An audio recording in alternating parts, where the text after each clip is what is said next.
공수처는 오늘 현직 대통령인 피의자 윤석열에 대한 공소 제기 요구 결정을 하였습니다. 공수처는 비상계엄 사태 발생 직후 사실상 공수처 수사 인력의 전부인 부장검사 2명, 평검사 9명, 수사관 24명 및 처차장으로 구성된 비상계엄 TF를 만들어 50하루 동안 온 힘을 다해 법과 원칙에 따라 수사를 진행했습니다.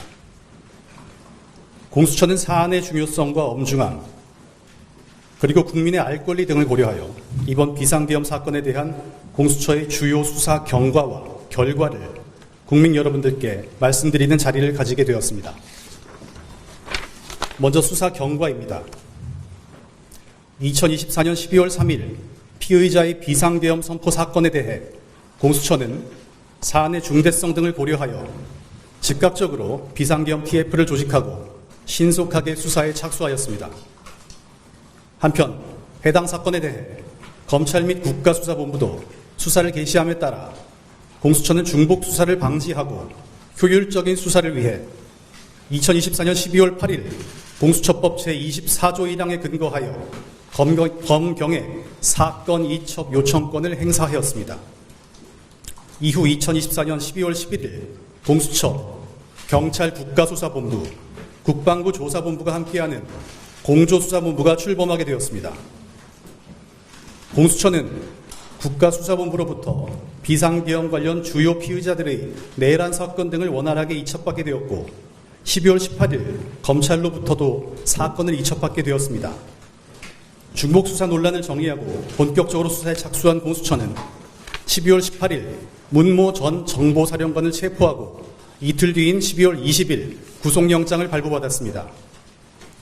이후 공수처는 12월 30일 총 5회에 걸쳐 수사기관의 출석 요구에 불응했던 현직 대통령인 피의자에 대한 체포영장, 수색영장, 통신영장을 발부받았습니다.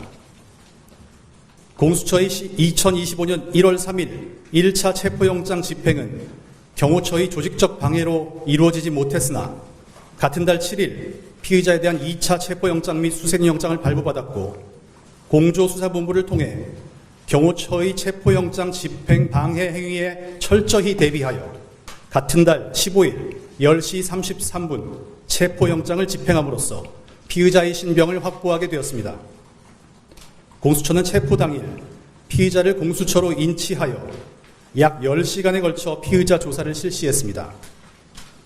피의자는 체포 당일 조사 과정에서도 관할 위반, 수사권 문제 등을 주장하며 다른 일체의 진술을 거부하였고 같은 날 체포영장 발부 법원인 서울 서부지방법원이 아닌 서울중앙지방법원에 체포 적부 심사를 청구하였지만 다음 날 기각되었습니다.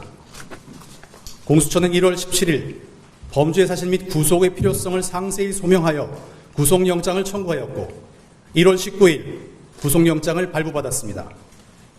법원은 구속영장에서 피의자가 내란죄 및 직권남용죄를 범하였다고 의심할 만한 상당한 이유가 있고 증거를 인멸할 염려가 있어 구속의 사유가 있다라고 설치하였습니다. 공수처는 오늘 공수처법 제26조 1항에 따라 서울중앙지방검찰청에 피의자에 대한 공소제기 요구 결정을 하게 되었습니다. 아시다시피 피의자는 내란 우두머리라는 국가적으로 중대한 혐의를 받고 있음에도 불구하고 현재까지도 계속 비협조적인 태도로 일관하며 형사사법 절차에 불응하고 있으며 구속 이후 공수처의 피의자 신문 자체를 거부하고 있습니다. 또한 경호처는 비화폰 등 압수수색도 계속 막고 있습니다. 이러한 상황에서 공수처가 계속 조사 시도를 하기보다는 기소 여부를 결정해야 하는 검찰이 그동안의 수사 자료를 종합하고 필요한 사항에 대해 추가 수사를 하는 것이 사건의 진상규명을 위해 효율적이라고 판단하여 금일 공소제기 요구 결정을 하기에 이른 것입니다.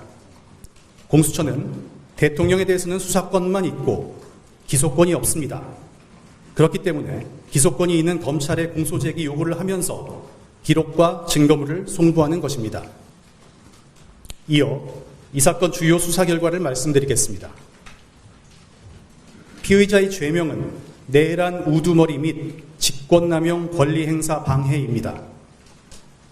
피의자의 범죄 사실 요지는 피의자가 전 국방부 장관 및 군 사령관들과 공모하여 2024년 12월 3일 국가 권력을 배제하거나 국헌을 문란하게 할 목적으로 비상계엄을 선포함으로써 폭동을 일으키고 직권을 남용하여 국회 경비대 소속 경찰관들과 계엄군들에게 의무 없는 일을 하게 하고 국회의원들의 계엄 해제 요건 행사를 방해하였다는 것입니다. 공수처는 기존 국가수사본부 및 검찰의 수사 결과뿐만 아니라 공수처 자체 수사로 확보한 증거를 종합하여 공소제기 요구 결정을 하게 되었습니다.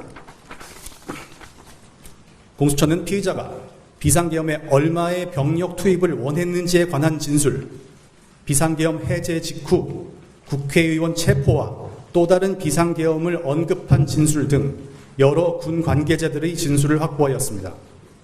또한 김 전 장관과 노 전 사령관이 비상계엄 전에 만남을 가지며 계엄을 모의한 정황 등 내란 주요 임무 종사자들의 여러 혐의 사항에 대해서도 다수의 주요 증거를 확보하여 이를 기록화하였습니다. 이후 향후 조치에 대해서 설명드리겠습니다. 공수처는 금일 검찰의 공소제기 요구 결정을 함과 함께 피의자에 대한 기록 전체를 서울중앙지검에 송부할 예정입니다. 특히 조사를 회피하고 있는 피의자에 대해 즉각적인 조사가 가능하도록 피의자 신문조서 초안과 영장 청구 관련 자료 등도 모두 수사보고서로 편철하여 검찰에 제공할 예정입니다. 다음으로 경찰 국가수사본부 등 관계 수사기관에 감사의 말씀을 드립니다. 이 사건 수사를 진행함에 있어서 과정 하나하나마다 많은 어려움이 있었습니다.